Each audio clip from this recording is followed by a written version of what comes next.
நீங்கள் பார்த்துக் கொண்டிருப்பது உங்கள் விஜய்.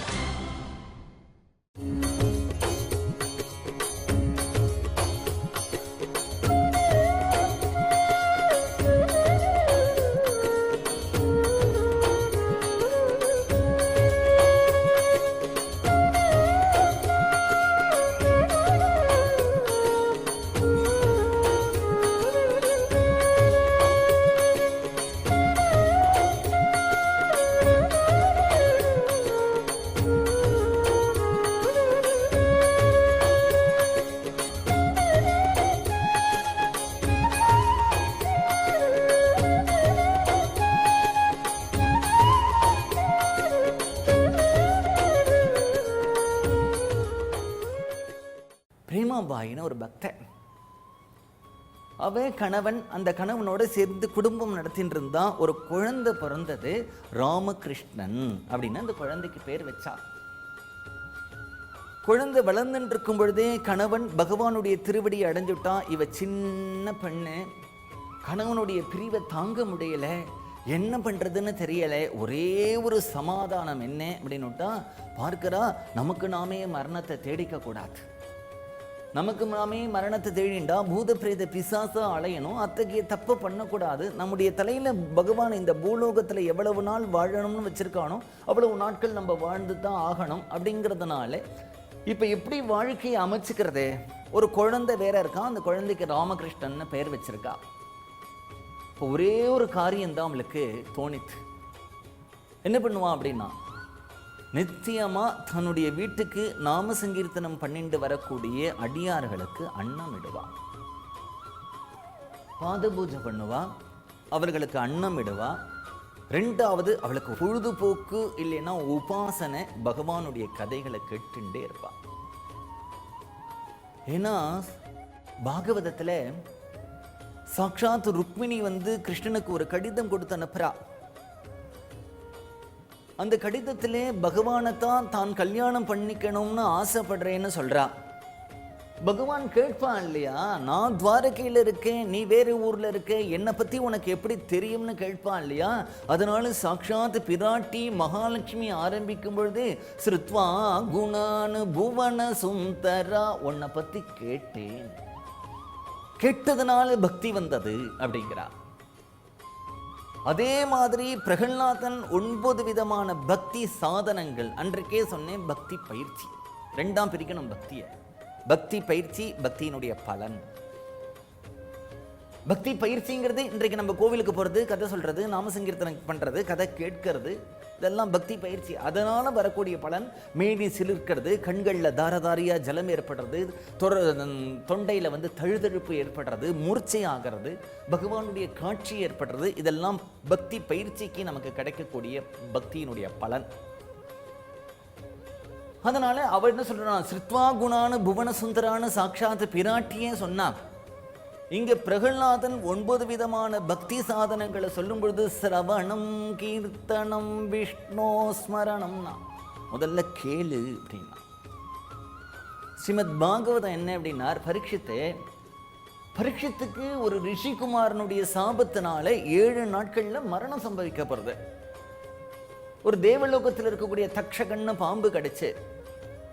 இந்த பாகவதத்திலே ஸ்ருதி கீதத்திலே வேதாந்தத்தை சொல்றார், அமிர்த மதன ரீதியா ராஜயோகத்தை சொல்றார், கபில மகர்ஷி தேவரை கொண்டு சாங்கிய யோகத்தை சொல்றார், அதே மாதிரி பிரகலாதனை கொண்டு சுத்தமான பக்தி யோகத்தை சொல்றார், துருவ சரித்திரத்தை கொண்டு தபசோட கூடின பக்தியை சொல்றார், அம்பரீஷனுடைய சரித்திரத்தை சொண்டு சரணாகதியினுடைய தத்துவத்தை சொல்றார், கஜேந்திர மோக்ஷன் ஒரு ரீதியா பிராண சங்கடத்திலே அவன் பண்ணக்கூடிய சரணாகதியை சொல்றார், பலியினுடைய சரித்திரத்தை கொண்டு ஆத்ம நிவேதனம் அப்படிங்கிறத சொல்றார். இவ்வளவும் 7 நாட்களுக்குள்ள பரீட்சித்து கேட்டாலும் கூட பரீட்சித்துக்கு இதெல்லாம் பண்றதுக்கு ஏதாவது நேரம் இருக்கான்னு. சரி, அவன் துருவ சரித்திரம் கேட்டான். துருவன் 6 மாசம் தபஸ் பண்ணினான். முதல் மாசம் எப்படி இருந்தான், முதல் மாசம் வெறும் காய்கிழங்குகளை சாப்பிட்டான், 2வது மாசம் வெறும் சரகுகளை சாப்பிட்டான், 3வது மாசம் தீர்த்தத்தை மட்டும் சாப்பிட்டான், 4வது மாசம் காத்தை மட்டும் சாப்பிட்டான். இப்படி வருதே, இந்த 6 மாசம் நாமும் துருவன் மாதிரி தபஸ் பண்ணணும்னு ஆசைப்பட்டான். ஆனால் பரீட்சத்துக்கு ஏதாவது அவகாசம் இருக்கோ? இல்லையே. 7 நாட்கள் கதை மட்டும்தான் கேட்டான் பரீட்சித்து. ஆனா அவன் வைகுண்டம் போயிட்டான். அப்ப என்ன தெரியுது? நீ கேளு போறோம். அவனுக்கு பண்றதுக்கு ஆசைப்பட்டா கூட நேரம் இல்லை, லைஃப் இல்லை அவனுக்கு. பாகவதத்திலையும் அப்படிதான் வருது. துந்துகாரின்னு ஒருத்தனுடைய சரித்திரம் வருது. இவனாவது பரீட்சித்தாவது வைராகியத்தை அடைஞ்சு வந்தான். அவனும் பூத பிரேத பிசாசு அவசியில இருந்தான். அவன் கூட கதை கேட்டான், நல்ல கதியை அடைஞ்சான் அப்படின்னு வருது. அப்ப கதை கேட்கிறதுங்கிறது எவ்வளவு முக்கியம், பெரிய புண்ணியம் அது. அந்த கதை கேட்கறதுனாலேயே சரீரம் சுத்தி ஆயிடும், அறிவு சுத்தி ஆயிடும், பிராணன் சுத்தி ஆயிடும், மனசு சுத்தி ஆயிடும். எந்த இடத்துல தெய்வத்தினுடைய கதைகளை நம்ம சொல்லிகிட்டே இருக்கோமோ, தெய்வத்தினுடைய கீர்த்தனைகளை பண்ணிகிட்டே இருக்கோமோ, அந்த காஸ்மிக் வந்து டிஃபரெண்ட் ஆயிடும். It will become different. That place will become different. உங்க வீட்டில் நீங்க சதா ஹரே ராமா கீர்த்தனம் பண்ணிகிட்டே இருங்கோ, நாமசங்கீர்த்தனம் பண்ணிகிட்டே இருங்கோ. யாருக்கும் தெரிய வேண்டாம். யாராவது உங்க வீட்டுக்கு ஒருத்தர் வரட்டும், அந்த வீட்டில் நாமசங்கீர்த்தனம் நடக்கிறதுலாம் அவருக்கு தெரியவே கூடாது. ஆனால் நீங்கள் வந்து பாருங்க, அவரோட பேசும்பொழுது அவர் அறியாமல் ஒரு வார்த்தை வரும், என்னவோ இங்கே வந்தால் எனக்கு நிம்மதியாக இருக்குது சார், ஏன்னு சொல்ல தெரியலை. இன்னும் அந்த இடத்துல காஸ்மிக் பியூராக இருக்கு. நீங்கள் வந்து எந்த இடத்துல உங்கள்கிட்டேருந்து அந்த தெய்வீக அலைகளை உங்கள்கிட்டேருந்து வெளியில் செலுத்தின்றே இருக்கேளோ, இல்லை தெய்வீக அலைகளோடு நீங்கள் தொடர்பை ஏற்படுத்தின்றே இருக்கேளோ, அந்த அண்டசராட்சரம், அந்த காஸ்மிக்கில் இருக்கக்கூடிய தீய சக்திகள்லாம் விலகி போய்டுறது. ஒரு தண்ணியில் அழுக்கு வர்றது உண்டு இல்லையா, பிராணன் காற்றில் வந்து ஒரு கெட்ட கிருமிகள் வர்றது உண்டு இல்லையா, அது மாதிரி இந்த வெட்ட வெளி இருக்கே, இந்த ஆகாசம், அதுலேயும் தீய சக்திகள் வரும். ஆனால் நீ நாமசங்கீர்த்தனம் பண்ணினா அதெல்லாம் விலகி போயிடும். தூய சக்தி, தெய்வீக சக்தி அந்த இடத்துல இருக்கும். அதனால தான் கோவிலை பெருசாக கட்டுறா, 7 பிரகாரம் கட்டுறான், 5 பிரகாரம் கட்டுறான். அதை சுருக்கி சுருக்கி சுருக்கி அங்கேருந்து வெளியில் வரும்போது மகாமண்டபம்ங்கிறா, அர்த்த மண்டபம்ங்கிறா, அப்படியே கொண்டு வந்து கர்ப்ப கிரகம்னு பார்த்தா, இன்னும் நீங்கள் நம்முடைய கோவில்களில் போய் பாருங்கோ, அந்த அந்த கர்ப்ப கிரகம் இருக்கே, அதுக்குள்ளே அந்த அர்ச்சகர் போயிட்டு வரதை பார்க்கும்போதே நமக்கு ரொம்ப பாவமாக இருக்கும். நீங்கள் பார்த்துக் கொண்டிருப்பது உங்கள் விஜய். அதுக்கு பார்த்தா படிக்கட்டு ரொம்ப சின்னதாக இருக்கும், குனிஞ்சு தான் உள்ளே போகணும். குனிஞ்சு உள்ளே போனால் அந்த சுவாமிக்கு கல்புரனா குனிஞ்சாதான் ஏற்ற முடியும். அதை பிரதட்சணம் பண்ணுறதுக்கு கூட இடம் இருக்காது, ரொம்ப அந்த இடம் கீக்கடமாக இருக்கும். அதில் உள்ளுக்குள்ளே காற்றே இருக்காது, அதில் ஒரு ஜன்னல் கூட வச்சிருக்க மாட்டா. ஏன்னா அந்த தெய்வீக சக்தியை கோவில் அப்படியே கொண்டு வந்து கொண்டு வந்து கொண்டு வந்து கொண்டு வந்து கொண்டு வந்து கொண்டு வந்து ஒரு இடத்துல அப்படி குமிச்சு வைக்கிறான். ஒரு ஷார்ட் ஸ்பேஸில், பட் மேக்சிமம் அந்த டிவைனிட்டியை வந்து அந்த இடத்துல கொண்டு வந்து ப்ரொடெக்ட் பண்ணுறா. அங்கே 100% அந்த இடத்துலேருந்து டிவைன் ரேடியேஷன்ஸ் உனக்கு வரத்துக்காக அவள் பண்ணுறா. அதனால அப்படியே குறுக்கி குறுக்கி குறுக்கி குறுக்கி குறுக்கி குறுக்கி குறுக்கி அப்போ பஞ்ச பிரகாரம் சப்த பிரகாரம் அந்த மகான்கள்லாம் ஆகமத்தில் வச்சிருக்கா இல்லையா, அதில் நம்ம கண்டபடி கட்டடத்தெல்லாம் கட்டக்கூடாது. திடம்னு கோவிலுக்கு 10 பேர் வரா, கல்யாண மண்டபம் கட்டணும், திடம்னு ஒரு இடத்துல கல்யாண மண்டபம் கட்டு, அப்படிலாம் பண்ணக்கூடாது. இந்த பிரகாரத்துக்கு நடந்து வந்தால் மழை பெய்யறது, மேலே மூடக்கூடாது. அந்த இருக்கிற வைப்ரேஷன்ஸ் கெட்டு போகும். ஆகம சாஸ்திரங்கள்லாம் மகான்களால் சொல்லப்பட்டது, அதுக்கெல்லாம் ஒரு விதி இருக்கு. பெரியவர்கள் எல்லாம் அதெல்லாம் தெரிஞ்சு தான் நமக்கு வந்து அது தெரியாட்டா கூட அவர்கள் தெரிஞ்சு பண்ணியிருக்கிறதுல நாம் எதுவும் அதில் இடைஞ்சல் பண்ணாமையாவது இருக்கணும், அப்படிலாம் பண்ணியிருக்கா. அப்போ என்னன்னா கதை, நம்ம எந்த இடத்துல பகவானை பற்றி கேட்கிறோமோ, பகவானை பற்றி பாராயணம் பண்ணுறோமோ, பகவானை பற்றி சொல்கிறோமோ, அந்த காஸ்மிக், அந்த அண்ட சராட்சரம், அந்த இடத்துல இருக்கக்கூடிய இடம் வந்து சுத்தமாயிடுறது. இந்த பிரேமாபாய் என்ன பண்ணுவான்னா, வீட்டுக்கு வரக்கூடிய அடியார்களுக்கு அன்னம் போடுவா. எங்கேயாவது கதை நடந்ததுன்னா அந்த கதையை ஓடி போய் கேட்பா. ஒரு நாள் கூட சத்சங்கத்துக்கு போகாமல் இருக்கவே மாட்டான். அவளுக்கு கிருஷ்ணன், பாண்டுரங்கன், பாகவதம்னா உயிர். அவளுக்கு எத்தனை தரம் பாகவதம் கேட்டிருப்பாளோ அழுத்தே போகல. ஒரு நாளைக்கு அவளுக்கு ஒரு தர்ம சங்கடம் வருது. என்ன தர்ம சங்கடம் அப்படின்னா, 2 தான் அவளுடைய வாழ்க்கையிலேயே பிராணனா வச்சுட்டு இருக்கா. ஒன்று, தன்னுடைய வீட்டுக்கு தன்னை தேடிண்டு வரக்கூடிய நாம கீர்த்தனம் பண்ணக்கூடிய அடியாறுகளுக்கு அன்னம் இடுறது, உபச்சாரங்கள் பண்றது. 2வது கதை கேட்கிறது. ஒரு நாளைக்கு அந்த ஊர்ல ரொம்ப அழகா பாகவதம் சொல்றவர் வரார். இவளுக்கு அந்த பாகவதம் இந்த ஊர்ல இத்தனாம் தேதியிலேருந்து நடக்க போறதுங்கிறத பார்த்த உடனே இவளுக்கு எப்போ வரப்போறார். அந்த கதை கேட்கிறவர்களுக்கு அப்படி ஒரு ஆர்வம் வரணும். ஏதோ கதையா போவோம் அப்படின்னு இல்லை, எப்போ ஆரம்பிக்கும், என்ன சொல்லுவார், அந்த ஒரு தவிப்பு.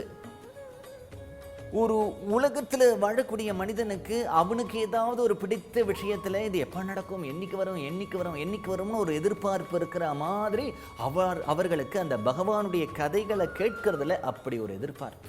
பகவத் குணத்தில் என்றைக்கு வரும் என்னைக்கு கதை, அப்படியே அதை பற்றி சிந்தனை, அதில் ஒரு ஆனந்தம். அந்த கதை கேட்டுட்டே வரும்பொழுது என்றைக்கு துருவன் வரப்போகிறான், என்னைக்கு பிரகலாதன் வரப்போகிறான், நாளைக்கு கிருஷ்ணர் கதை, அதெல்லாம் வந்தால் தான் உனக்கு பக்தின்னு அர்த்தம். ஏதோ ஒரு ஜடமாட்டம் போய் உட்காந்துட்டு கதை கேட்டுண்டு இப்படி பக்கத்தில் இருக்கிறவாளை பார்த்து எப்போ வந்து அப்படின்னு கண்ணால் பேசிண்டு சிரிச்சுண்டு, அதெல்லாம் வராது பக்தி. நான் சொல்கிறது ராக பக்தி, பிரேம பக்தி. அப்படி அந்த லெவல் அவளுக்கு அப்படி ஒரு பக்தி சித்திச்சிருத்து கதா சிரவணத்தினாலேயே. என்ன தர்ம சங்கடம் அவளுக்கு வந்ததுன்னா, அவள் ஆசையை எதிர்பார்த்துன்னு இருக்கா இல்லையா, நீ கிருஷ்ணர் கதை, நீ கிருஷ்ணர் கதைக்கு போகணும்ட்டு அவள் வந்து ரெடியாக கிளம்ப போகிறா. ஒரு 10 சாதுக்கள் அவர்களுடைய வீட்டு வாசல்ல பஜனை பண்ணிட்டு வந்துட்டான். நீந்தானே பிரேமாபாய்? ஆமாம், நான் தான் அந்த அடியாள். நாங்கள்லாம் நாம கீர்த்தனம் பண்ணிட்டு யாத்திரை பண்ணிட்டு போகிறோம். இந்த ஊரில் நீ வந்து சாதுக்களுக்கு ஆராதனம் பண்ணக்கூடிய ஒரு பெண்மணின்னு தெரிஞ்சுட்டோம். அதனால் சுதந்திரமாக எந்த சங்கோஜமும் இல்லாமல் உங்கள் வீட்டில் இன்றைக்கு இரவு தங்கி உணவு சாப்பிட்டுட்டு போகலான்னு வந்திருக்கோம். அடியால், ரொம்ப பாக்கியம் பண்ணியிருக்கேன், நீங்கள் வரணும். வீட்டுக்குள்ளே வந்த உடனே அவளுக்கு இன்றைக்கு என்ன அப்படின்னா, சாதுக்கள் வீட்டுக்கு வந்திருக்கிறது ரொம்ப சந்தோஷமாக இருக்குது அவளுக்கு, ரொம்ப பிடிச்சிருக்கு அவளுக்கு. அதை விட ஆனந்தம் அவளுக்கு எதுவும் இல்லை. ஆனால் அதே சமயத்தில் மனசில் ஒரு ஏக்கம், இன்னைக்கு கிருஷ்ணர் கதையாச்சே, நம்மளால் கதைக்கு போக முடியலையே, நம்மளால் கதைக்கு போக முடியலையே அப்படின்னு ஒரு எண்ணம். மனசை பார்த்துக்கிறா, என்னது நமக்கு அடியார்களுக்கு இவர்கள் தானே பிரத்யட்சமான கிருஷ்ணன், நடமாடுற தெய்வமாச்சே. நம்ம ஒரு காரில் போனால் ஒரு கோவிலில் வந்து ஒரு கோபுரம் இருக்குது, மதில் சுவர் இருக்குது, அதை பார்த்து கை கூப்புறோம். அது என்ன சுண்ணாம்பும் கல்லும் தானே, அந்த சுண்ணாம்பு கல்லுக்கா நம்ம வேற ஒரு இடத்துல பார்த்தா கை கூப்புற போகிறோம்? இல்லை, உள்ளுக்குள்ள தெய்வம் இருக்குங்கிறதுனால வெளியில் இருக்கக்கூடிய சுண்ணாம்போ அது வந்து செங்கல்லோ அது சிமெண்ட்டோ கருங்கல்லோ கை கூப்பிடுற மாதிரி இந்த சாதுக்களை பார்த்து கை கூப்புறோம் அப்படின்னா, சாதுக்களுடைய உடம்புல இருக்கக்கூடிய எலும்பும் தோலுக்கும் இல்லை, உள்ளுக்குள்ள அந்தர்யாமியாக இருக்கக்கூடிய பகவானுக்கு. எல்லார் உடம்புலையும் பகவான் இருக்கான் அப்படிங்கிறது சத்தியமா இருந்தா கூட சாதுக்களுடைய ஹிருதயத்திலே அவன் பிரகாசமாக இருக்கான், பிரத்யக்ஷமா இருக்கான், வெளிப்பட்டு இருக்கான். அதுதான் அங்க வித்தியாசம். அதனாலதான் அந்த மகான்களை நாம சேவிக்கிறோம். தன்னைத்தானே சமாதானப்படுத்தி பார்த்துக்கிறான். இவர்கள் தானே நடமாடும் தெய்வம், நடமாடும் பகவான் ஆச்சு. அதுதானே நம்ம கதையில கேட்டு கேட்டு தெரிஞ்சுட்டு இருக்கோம். அத்தகைய மகான்கள் வந்திருக்கும் போது நம்முடைய மனசு வந்து இன்னைக்கு கிருஷ்ண கதைக்கு போகலையேன்னு ஏங்கிறதே அப்படின்னு சமாதானப்படுத்துறா. என்ன இருந்தாலும் நீ கிருஷ்ணன் கதரை விட்டு போயிடுத்தே. அவர் ரொம்ப அழகா சொல்லுவார், இன்னைக்கு பாகவதம் இல்லைன்றதை நேரில் பார்க்கிற மாதிரி இருக்குமே. தவிக்கிறா. குட்டி பையன், அவரோட குழந்தை ராமகிருஷ்ணன். அம்மா ஏம்மா அழற? ஒன்றும் இல்லடா கண்ணா, சொல்லுமா பாகவதம் நடக்கிறது. நேற்றைக்கு அவரை சொன்னார், இன்னைக்கு கிருஷ்ணனுடைய பால லீலைகள்லாம் சொல்ல போறேன்னு சொன்னார். என்னால் வந்து போக முடியல. இன்றைக்கு வந்து அடியார்கள்லாம் வீட்டுக்கு வந்திருக்கா, அவர்களுக்கெல்லாம் நான் அன்னம் இடணும், அதனால என்னால் போக முடியலடா குழந்தை. அம்மாவால் போக முடியலையே நினச்சி வருத்தப்பட. அம்மா நான் வேணா அப்படி பண்ணட்டேம்மா? என்ன, நான் இன்னைக்கு வந்து அந்த கதைக்கு போகிறேம்மா. அந்த கதைக்கு போய் உட்கார்ந்துட்டு அவர்கள் முதல்லிருந்து கடைசி வரைக்கும் என்ன சொல்கிறார்களோ அதை கேட்டுன்னு வந்து நான் உனக்கு சொல்கிறேம்மா. நீ வருத்தப்படாது, நீ அடியார்களுக்கு அன்னமிடு, நான் கதைக்கு போயிட்டு வரேன். சரிடா குழந்தை, நீ போயிட்டு வா, போயிட்டு வந்து அந்த கதையில் என்ன நடந்ததுன்னு சொல்லு. அம்மா நீ தனியாக எப்படிம்மா எல்லாருக்கும் சமைப்பேன்? நான் போய் கடையிலேருந்து விறகு வாங்கி கொடுத்துட்டு, காய்கறிகள்லாம் வாங்கி கொடுத்துட்டு, சாமான்கள்லாம் வாங்கி கொடுத்துட்டு போகிறேன்ட்டு எல்லாத்தையும் வாங்கி கொடுத்துட்டு அந்த குட்டி குழந்தை கதைக்கு ஓடுறான். அன்றைக்கு கதையில் இருக்கிறவர் என்ன சொல்கிறார் அப்படின்னா, கிருஷ்ணனுடைய பாலலீலைகள்லாம் சொல்லிட்டு வர்றார். சொல்லிட்டு வந்து கதை முடிஞ்சது. இவ வாசலில் உட்காந்து காத்துன்னு இருக்கா. குழந்தை எப்போ வருவான், குழந்தை எப்போ வருவான். அடியார்கள்லாம் அன்னம் விட்டுட்டு அவர்கள் அந்த ஊரில் இருக்கக்கூடிய சத்திரத்துக்கு போயிட்டான், அன்னம் சாப்பிட்டுட்டு.